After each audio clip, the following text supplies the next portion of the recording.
आगे बढ़ेंगे और खबर शामिल कर लेंगे टोबा टेक्सिंग से। मियां जहांजेब की रिपोर्ट के मुताबिक जहां पर स्मोक कंट्रोल करने के हवाले से काश्तकारों से किया गया वादा पूरा कर दिया गया।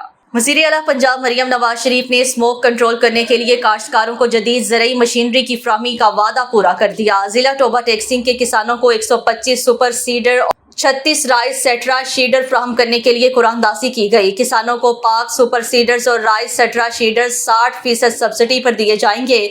डिप्टी कमिश्नर मोहम्मद नईम सिंधु की जिला काउंसिल हॉल में कुरानदासी की तकरीब में खुसूसी शिरकत। तकरीब में additional deputy commissioner revenue Malik Abbas जुल्कुनैनवान और principal sub campus Toba Tek Singh ज़रई यूनिवर्सिटी फैसलाबाद भी मौजूद थीं। डिप्टी डायरेक्टर प्लानिंग और development Faisalabad Ejaz Arshad, assistant director engineering Toba Tek Singh Mohammad Mashhood और महकमा ज़रई इंजीनियरिंग के अफसरान की भी शिरकत। हुकूमत ट्रांसफॉर्मिंग पंजाब एग्रीकल्चर प्लान के तहत स्मोक पर काबू पाने के लिए भरपूर काविशें कर रही हैं। पंजाब में स्मोक के तिदराक और एयर क्वालिटी इंडेक्स की बेहतरी के लिए मेगा प्रोग्राम पर अमल दरामद शुरू कर दिया है।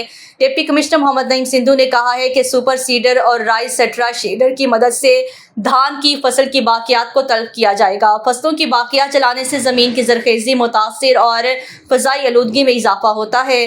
आग लगाए बगैर फसलों की बाकियात के खात्मे के लिए किसानों को जदीद मशीनें फ्राहम की जा रही हैं। सुपर सीडर पर हुकूमत पंजाब की तरफ से फीकस 8,10,000 रुपये सब्सिडी दी जाएगी। राइस सेट्रा शीडर पर हुकूमत पंजाब की तरफ से 3,30,000 रुपये सब्सिडी दी जा रही है।